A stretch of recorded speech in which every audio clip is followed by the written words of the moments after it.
25 का स्क्वायर क्या होगा? तो 5 5 है, पहला डिजिट का वर्ग 5 5 है 25। और 2 के आगे क्या है? तो 3, 3 से गुना कर देंगे, 3 दूना 6, 25 का स्क्वायर 625।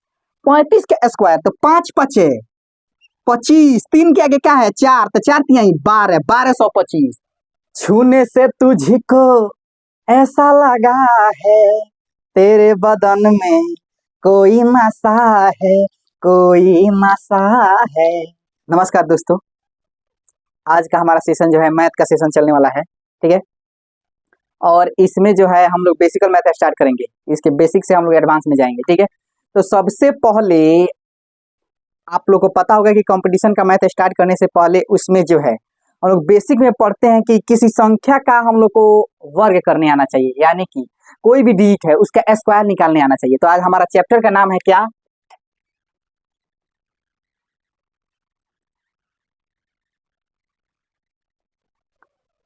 तो हमारे चैप्टर का नाम है स्क्वायर एंड स्क्वायर रूट। आप लोग को पता होना चाहिए कि वर्ग किसे कहते हैं और वर्गमूल किसे कहते हैं। ये तो हम लोग जो है 6 7 से पढ़ना स्टार्ट कर देते हैं, लेकिन फिर भी हम लोग बेसिक कॉन्सेप्ट पढ़ रहे हैं तो उसके बारे में एक बार दोहरा देते हैं, ठीक है। आप लोग को पता है कि ये जो है एक संख्या हो गया, 2 का स्क्वायर कितना हुआ? तो यानी कि 2 इंटू 2 यानी कि 4 हो गया। उसी तरह अगर 5 का स्क्वायर कितना हुआ? यानी कि 5 इंटू 5 यानी कि 25। ये समझ में आ रहा ना, इसी को स्क्वायर कहते हैं। अब देखिएगा, ये तो हो गया हमारा क्या? स्क्वायर। लेकिन अगर स्क्वायर रूट की बात करते हैं तो ये क्या हो जाता है? इस पर रूट में बैठ जाता है। जैसे में रूट 4 है, रूट 4 का वर्गमूल क्या होता है? 2 हो जाता है। अब ये होता कैसे है? तो आप लोगों को पता होना चाहिए कि रूट के अंदर क्या होगा? ये 2 इंटू 2 आ जाएगा, ठीक है। यानी कि 2 का स्क्वायर, स्क्वायर से रूट क्या हो जाता है? खत्म हो जाता है। फिर बच गया कितना? 2। तो हमारा रूट 4 का वर्गमूल कितना हो गया? 2 हो गया। उसी तरह 36, रूट 36 का वर्गमूल क्या होगा? तो रूट 36 का वर्गमूल क्या हो जाएगा? 6 हो जाएगा। 6 कैसे होगा? यानी कि 6 का स्क्वायर, स्क्वायर से रूट खत्म, बच गया 6, यानी कि रूट 36 का हमारा वर्गमूल क्या हो जाएगा? 6 हो जाएगा। ये तो समझ में आ गया, ये सिंपल है। अगर हम लोग पॉइंट की बात करते हैं, मानिए कि 10 हो गया, ठीक है 10, तो 10 का स्क्वायर काफी हो गया, तो उस संख्या में उसी संख्या से गुना किया जाता है, यानी कि 10 गुना 10 यानी कि 10 दहा के 100 हो गया। अगर हम 100 का वर्गमूल पूछते हैं तो क्या हो जाएगा? 10 हो जाएगा। ये तो समझ में आ रहा है।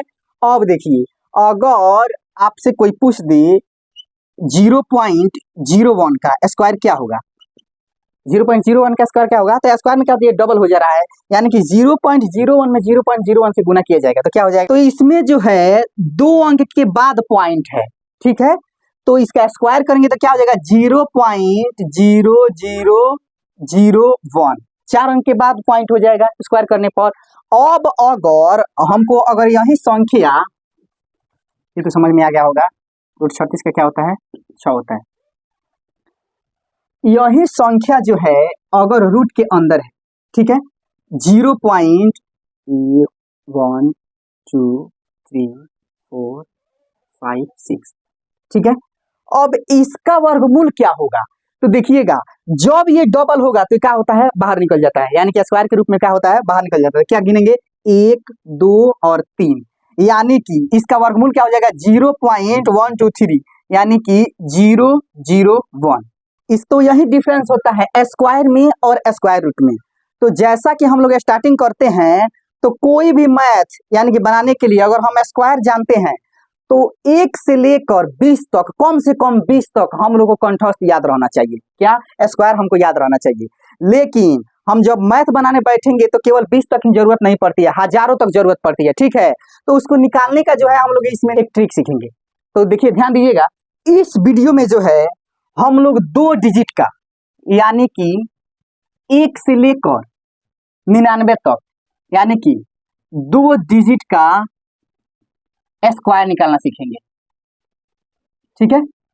तो 1 से लेकर 20 तक तो आप लोग को याद होगा, जैसे में क्या होता है?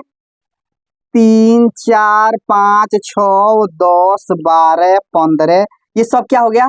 ये सब का अगर स्क्वायर पूछा जाए आपसे तो ये याद हो रहना चाहिए। 3 तिहाई 9, 4 चौका 16, 5 पचे 25, 6 छके 36, 10 दहा के 100, 12 बराबर 144, 15 15 225। ये जो है हमको कंठस्थ याद रहना चाहिए, ठीक है, यानी कि 20 तक। लेकिन जो है 20 के बाद जब याद नहीं है तो आखिर उसको हम लोग निकालेंगे कैसे, तो उसका इजी ट्रिक है, ध्यान दीजिएगा।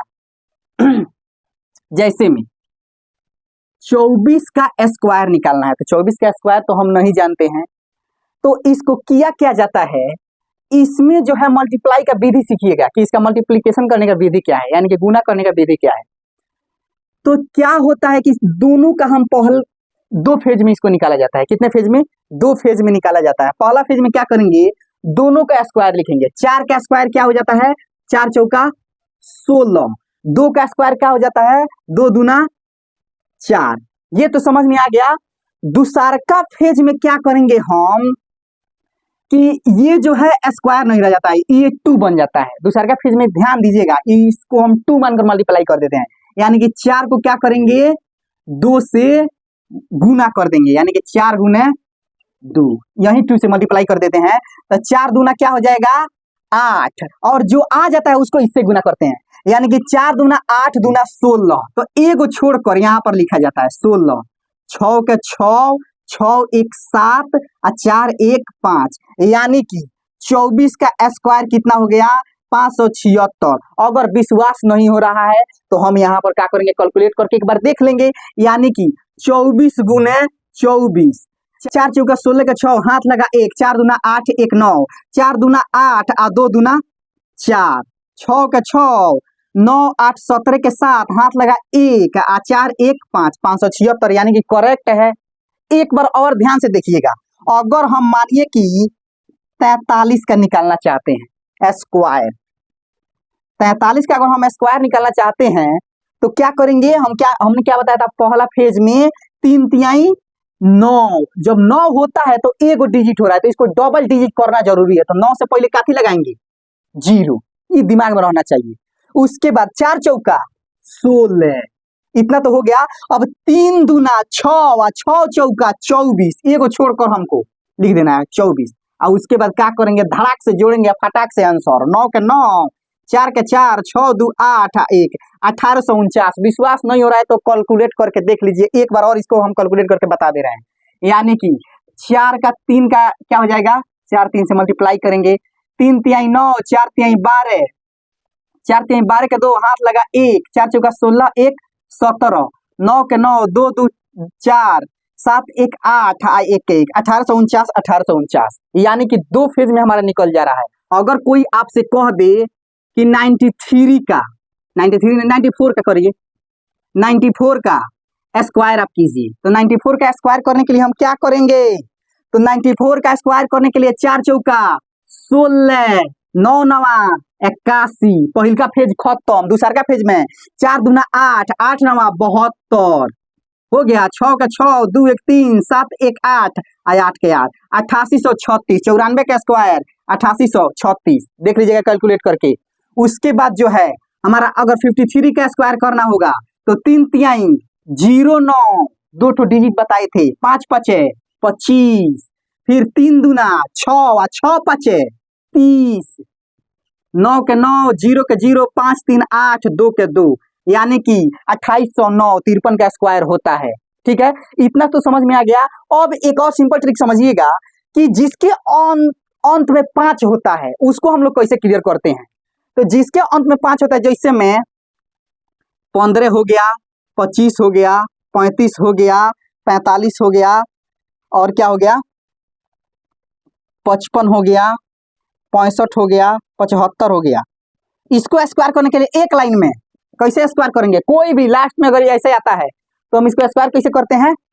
तो देखिए पहिलका का स्क्वायर, ध्यान दीजिएगा, पहले वाले का ट्रिक लिख लीजिएगा कि पहले वाला क्या करेंगे, पहला डिजिट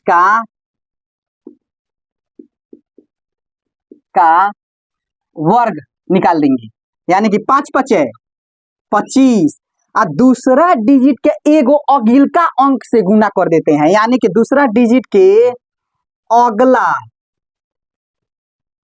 अंक से क्या करते हैं, गुना कर देते हैं। क्या करते हैं, गुना कर देते हैं, यानी कि 1 के बाद क्या आता है, 2, तो 225 हो जाएगा कि नहीं। 25 का स्क्वायर क्या होगा, तो 5 5 पहला डिजिट का वर्ग 5 5 25, और 2 के आगे क्या है, तो 3 3 से गुना कर देंगे, 2 के आगे क्या है 3 तो 3 दूना 6, 25 का स्क्वायर 625, 35 का स्क्वायर तो 5 पचे 25, 3 के आगे क्या है 4, तो 4 तिहाई 12, 1225।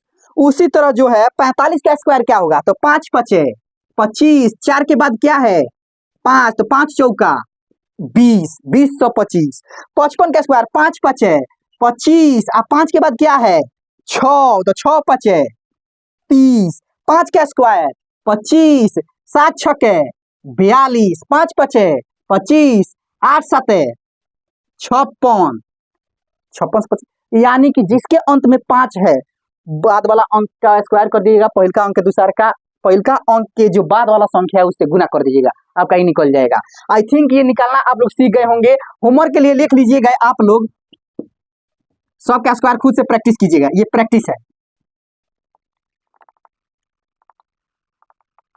ये कैलकुलेशन ड्रिल जो है एकदम बेसिक से स्टार्ट हुआ है, बेसिक से लेकर एकदम एडवांस तक हम लोग इस मैथ को पढ़ने जा रहे हैं। तो कम से कम अपने 5 दोस्तों के पास जरूर शेयर कीजिएगा अगर थोड़ा सा भी वीडियो अच्छा लगा हो तो। मिलते हैं नेक्स्ट वीडियो में, तब तक के लिए धन्यवाद।